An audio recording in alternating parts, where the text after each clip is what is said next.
benda, tempat. Ya. Yang kedua ide atau gagasan, pikiran. Baru yang ketiga perilaku, activity. Nah, sekarang pertanyaan saya kemudian saat baca cerita teman-teman adalah posisi budaya yang teman-teman sampaikan di mana? Ini data saya.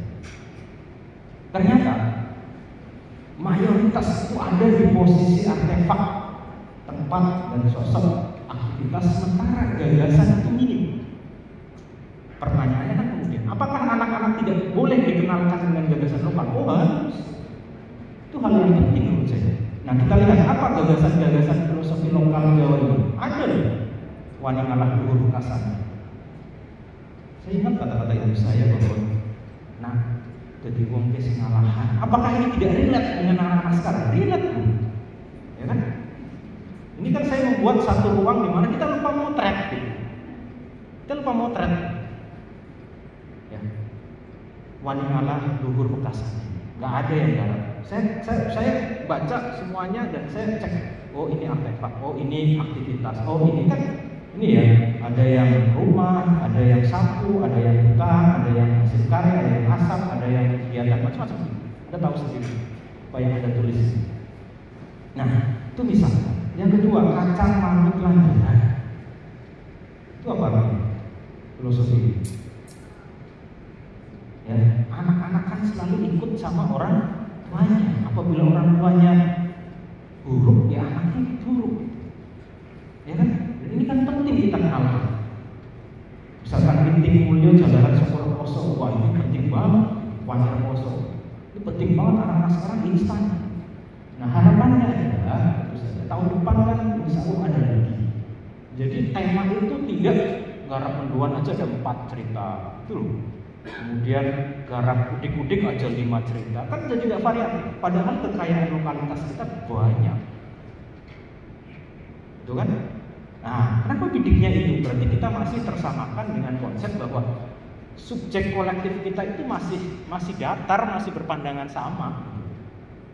Ya, jadi kalau Anda punya ide, jangan kira bahwa Anda yang tidak punya ide. Orang lain punya ide. Kalau Anda sedang jatuh cinta sama si A, jangan kira yang jatuh cinta cuma Anda. Ratusan orang sedang jatuh cinta sama si A.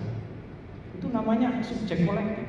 Nah, maka tugas penulis itu kan memberi makna pada sesuatu yang menurut orang tidak pernah terpikirkan, bahkan tidak berharga. Ya, misalnya saya suka dengan cerita takiran ya. Takiran misalnya. Wah, itu mainan saya tiap kecil tapi kok ya orang pikir itu. Misalnya. Ya, terus saya ingat kalau di sapi, ingat upacara apa itu ucup. Hidungnya sapi kan ada di kampung ya. Waktu sapi itu kan mau dikasih apa? Tali itu kan harus dicucuk dulu ya. Memang ritualnya luar biasanya. Ya. Nah ini kita juga artinya bahwa di sini data ya. Saya sampaikan data bahwa teman-teman ayolah kita berpikir lebih jauh lagi bahwa anak-anak kita anak pola bapak prada. Banyak kasus begini kan? Gara-gara pola anaknya bapaknya sekarang repot gitu. Kan anak harus diberitahu bahwa kalau you nakal itu yang repot tidak hanya you loh. Orang tua itu ikutan repot loh. Saya pikir itu relate dengan anak-anak sekarang. Tapi maaf, saya di sini posisinya sebagai kritikus dan sebagai kurasi penilai. Iya ya, menimbulkan satu kesadaran bersama. Iya ya. Nah inilah tantangan kita ya. Kemudian ada emban cinde, emban siladan itu apa? Setiap anak punya potensi yang berbeda-beda, maka jangan diperlakukan dengan sama. Kira-kira unik. Jadi biasanya anak-anak kan iri kan sama kakak, kok dia bisa saya enggak, karena dia selalu menyamakan kan? Padahal orang tua tahu bahwa setiap anak punya potensi yang berbeda-beda.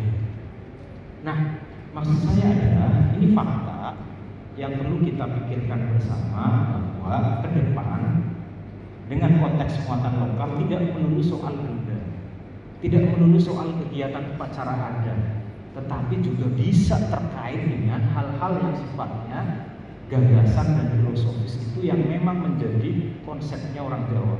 Mangan orang mangan sepenting kumpul. Apakah itu relate? Relate menurut saya. Sekarang makan roket chicken kan lebih laris daripada makan takiran bersama di rumah kan? Itu dulu. Ini PR kita ya bersama. Saya menilai dari sisi